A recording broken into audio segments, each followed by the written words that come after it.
Selamat pagi Bapak Ibu, Saudara-saudari, segenap sivitas akademika UKSW yang saya kasih dalam Tuhan. Sebelum kita bersama-sama membaca serta merenungkan kebenaran firman Tuhan, mari kita rendahkan hati, kita tundukkan kepala, kita sejenak memohon pimpinan Tuhan di dalam doa. Mari kita berdoa. Bapa di dalam surga, kami akan membaca dan merenungkan sabda kebenaran firman-Mu. Kiranya Bapa berkenan menolong setiap kami melalui karya Roh-Mu yang kudus, supaya apa yang kami baca, apa yang kami dengarkan, tidak berlalu dengan sia-sia, tapi sungguh-sungguh boleh tertanam dalam hati, memberikan pencerahan dalam pikiran, batin, dan segenap langkah kehidupan kami. Kiranya saat waktu kami membaca dan merenungkan kebenaran firman-Mu ini, kami serahkan seutuhnya dalam pimpinan karya Roh-Mu yang kudus. Dalam nama Yesus Kristus, Tuhan dan Juru Selamat kami yang hidup, doa ini kami panjatkan kepada Allah Bapa di surga. Amin. Bapak Ibu, Saudara-saudari, segenap sivitas akademika UKSW yang saya kasih dalam Tuhan, bacaan firman Tuhan dalam ibadah Senin saat ini saya ambilkan di dalam Injil Lukas pasal 13. Injil Lukas pasal 13 ayat 31 sampai dengan yang ke-35. Injil Lukas pasal 13 ayat 31 sampai dengan 35. Demikian firman Tuhan. LAI memberikan judul Yesus harus mati di Yerusalem. Keluhan terhadap Yerusalem. Pada waktu itu datanglah beberapa orang Farisi dan berkata kepada Yesus, "Pergilah, tinggalkanlah tempat ini, karena Herodes hendak membunuh engkau." Jawab Yesus kepada mereka, "Pergilah dan katakanlah kepada serigala itu, aku mengusir setan dan menyembuhkan orang pada hari ini dan besok, dan pada hari yang ketiga aku akan selesai. Tetapi hari ini dan besok dan lusa aku harus meneruskan perjalananku, sebab tidaklah semestinya seorang nabi dibunuh kalau tidak di Yerusalem.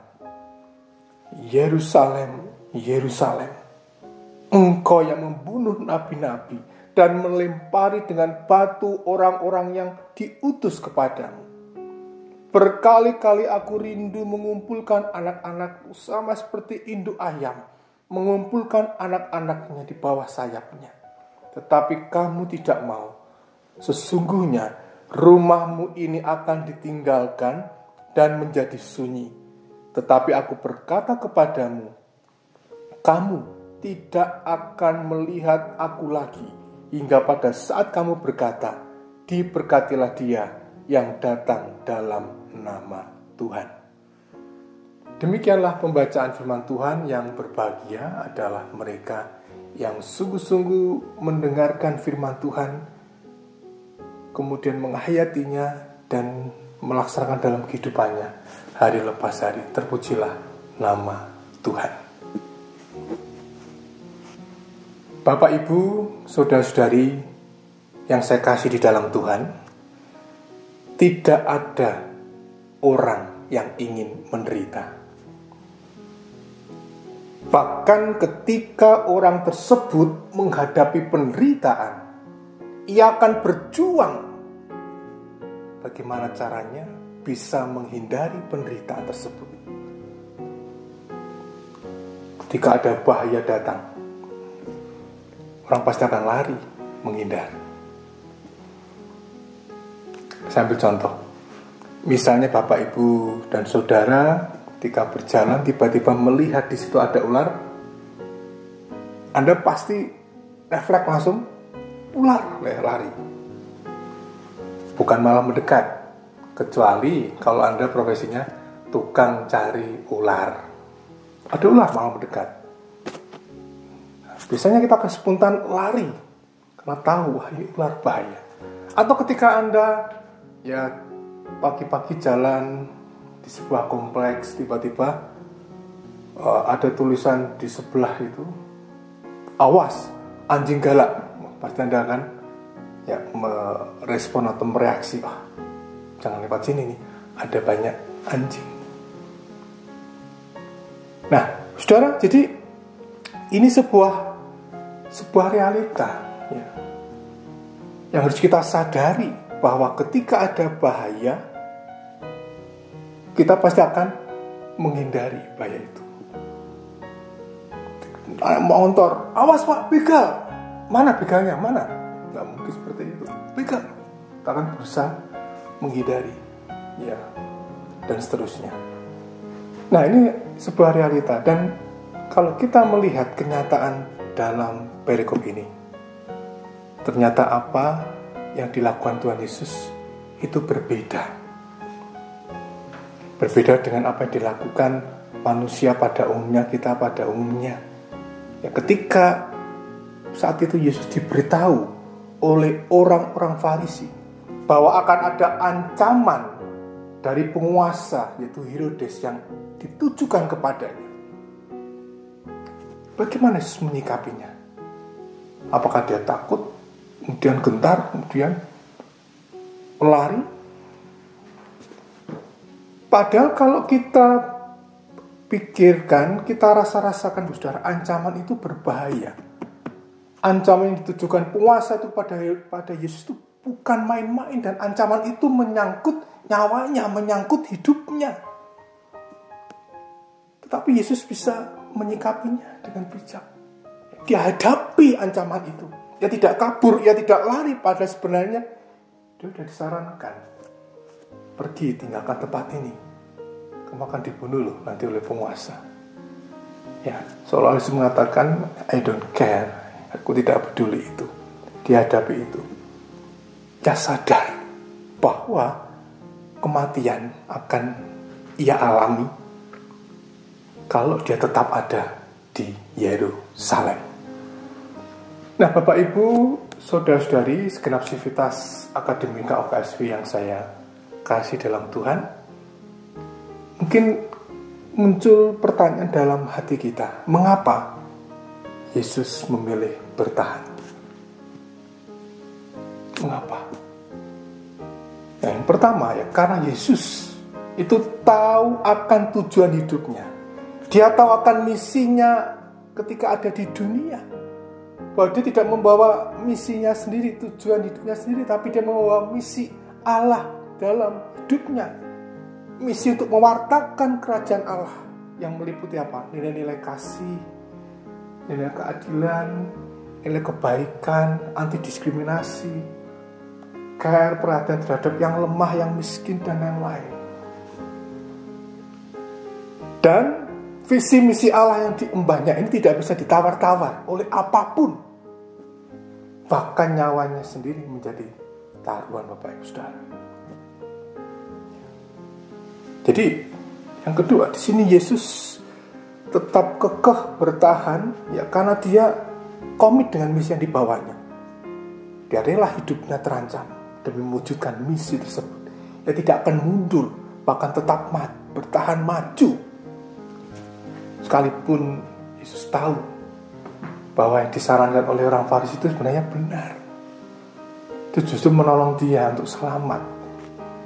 Tetapi Yesus sadar betul dan dia tahu sejarah di Israel, bagaimana nabi-nabi Israel, nabi-nabi Allah diutus di tengah-tengah domba-domba Allah untuk memberitakan kabar baik, pertobatan, tapi justru sebaliknya malah mereka dibunuh. Yesus tahu itu, sehingga dia sadar akan resiko itu, bahwa dia akan dibunuh di Yerusalem. Sehingga dia mengambil sikap untuk tetap menghadapi, bukan menghindari. Dan dia sadar akan konsekuensinya itu. Nah, Bapak, Ibu, dan Saudara yang dikasihi Tuhan, segenap visitas akademika UKSW yang saya cintai, bagaimana dengan kita sekarang? Apakah yang menjadi tujuan dalam hidup kita? Apa misi kita di dunia ini? Khususnya di lingkungan ya kampus UKSW yang tercintai. Apa misi kita? Apakah kita hanya sekedar mengajar? Sekedar bekerja?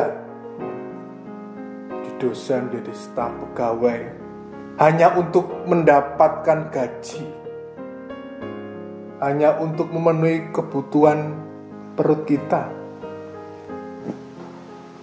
Sebagai mahasiswa, apakah kita hanya sekedar belajar, menjalani perkuliahan yang sekarang ini daring ya, online. Nanti setelah kuliah lulus, kita mencari pekerjaan ya, memperoleh ijazah dulu ya, ijazah, kemudian mendapatkan pekerjaan. Nah, apakah hidup yang kita jalani hanya sebatas itu?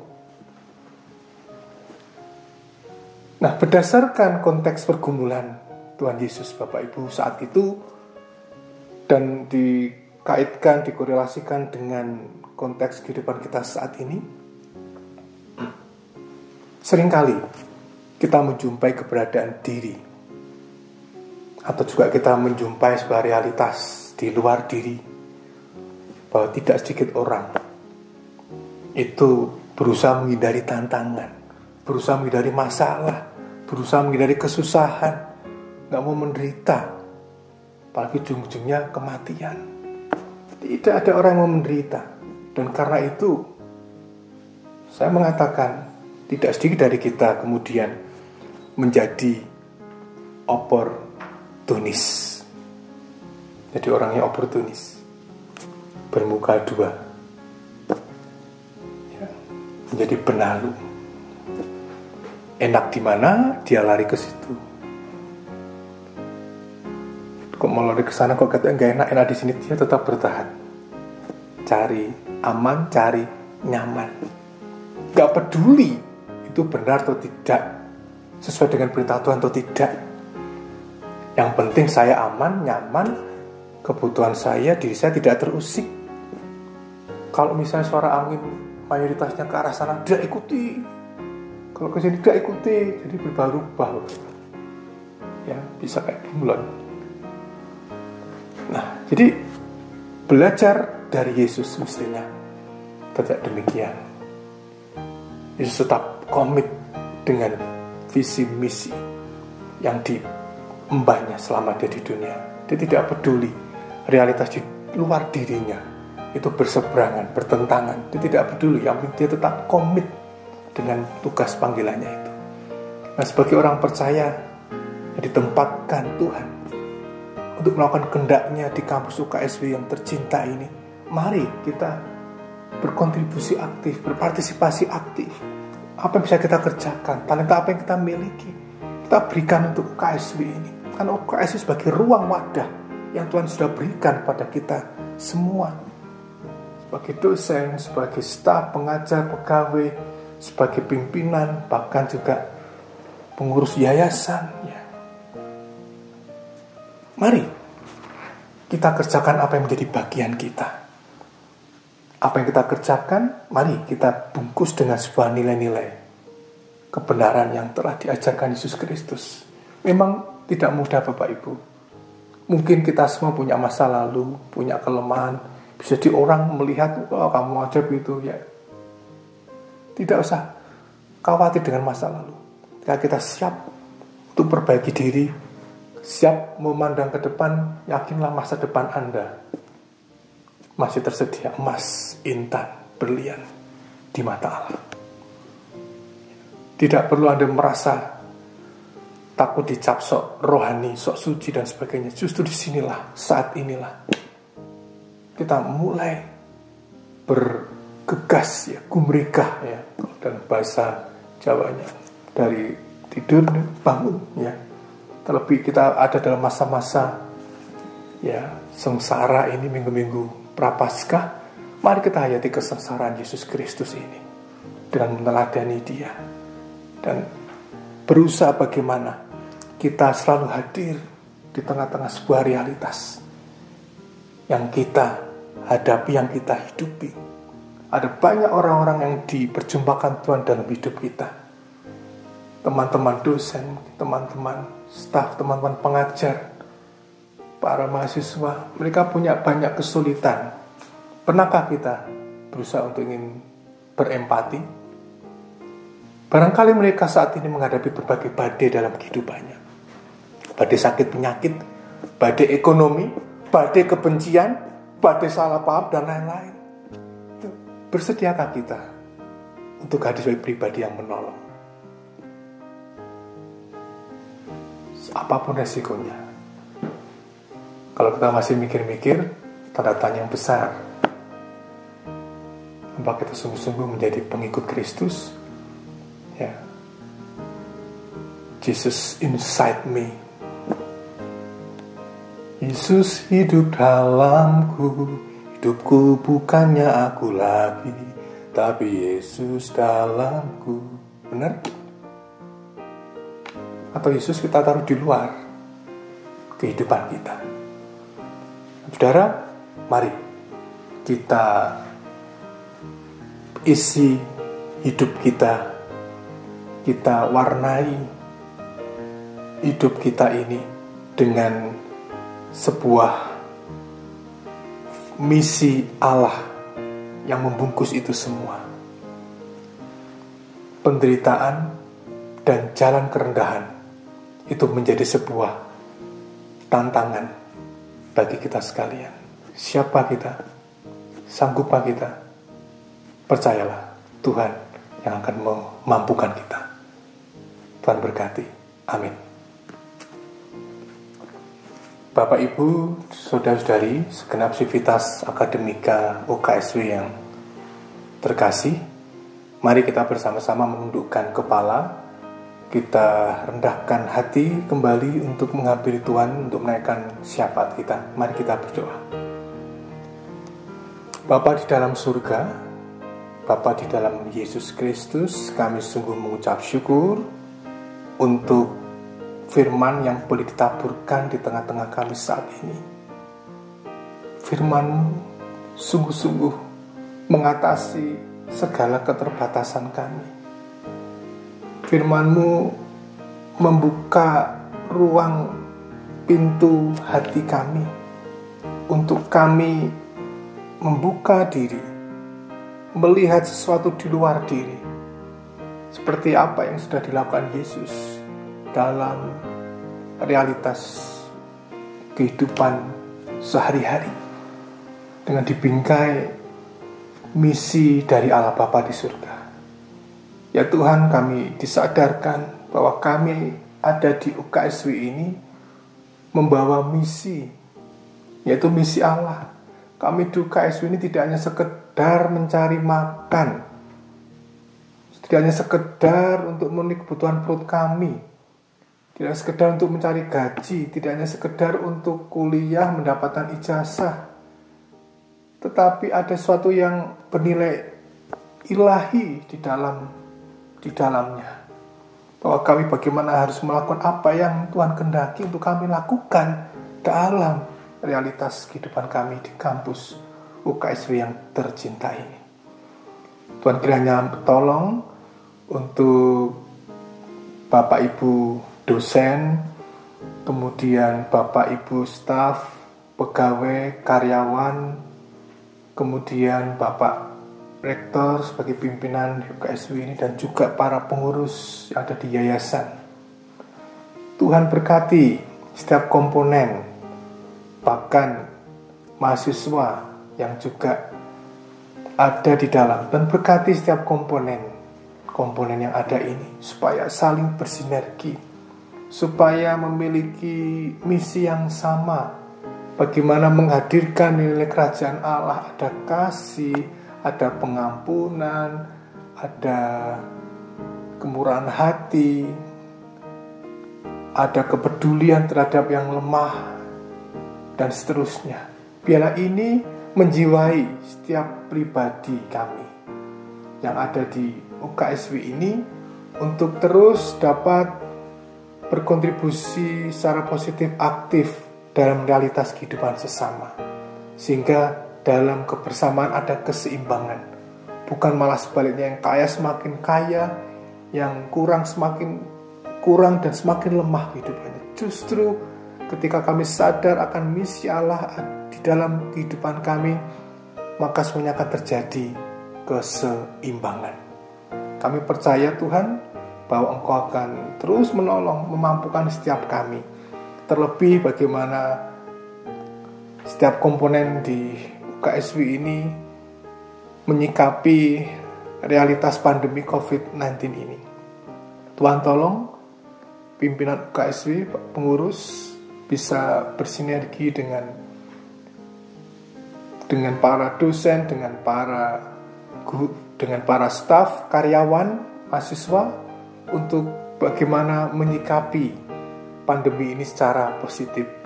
Ada banyak tantangan, ada banyak persoalan berkaitan dengan sistem perkuliahan yang online. Ada banyak tantangan, ada banyak persoalan berkaitan dengan realitas pandemi ini, di mana ada banyak orang di luar sana yang mengalami PHK, pemutusan hubungan kerja, perampingan pegawai, dan sebagainya. Dan kami berdoa ya Tuhan, untuk sivitas akademika UKSW ini senantiasa ada di dalam pemeliharaan Tuhan, sehingga kasih Tuhan, damai sejahtera Tuhan, kebaikan Tuhan itu selalu menaungi segenap sivitas akademika UKSW ini, sehingga persoalan demi persoalan pandemi COVID-19 ini bisa dihadapi bersama dengan sebuah kebersamaan yang dibungkus dengan nilai cinta kasih, nilai kerajaan Allah, keadilan, kebaikan, anti diskriminasi, tidak melihat perkelompok, perbagian, tapi semuanya itu ada di dalam satu misi Allah, Missio Dei. Ya Tuhan, kami serahkan seluruh keberlangsungan perkuliahan, keberlangsungan pelayanan, pekerjaan dalam lembaga ini.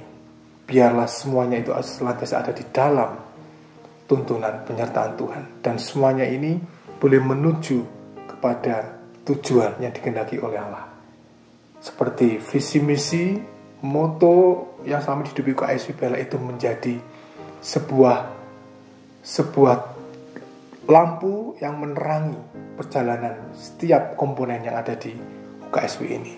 Inilah doa kami ya Tuhan yang kami naikkan kepada Allah Bapa di surga dengan beralasan satu nama, Yesus Kristus.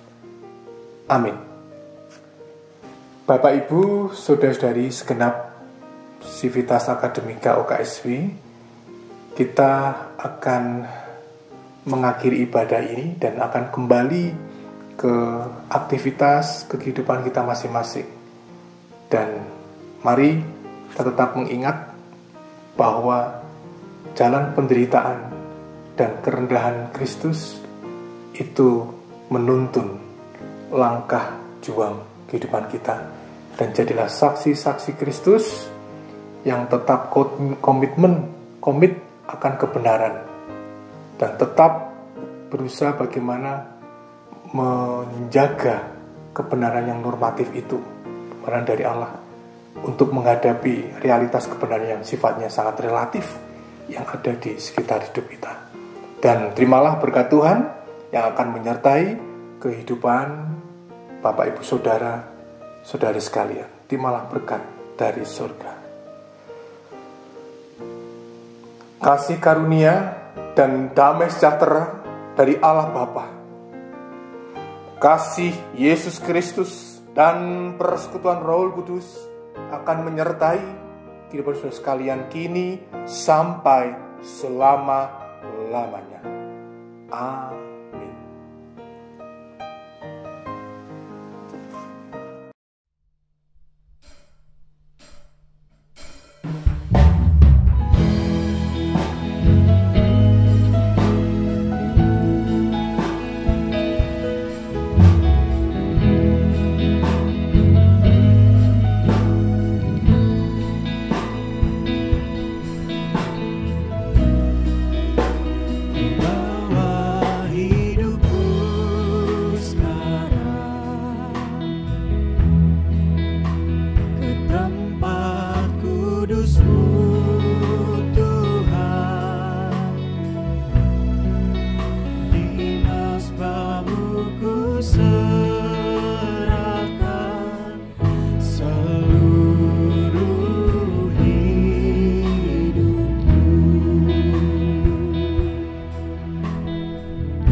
Jadikan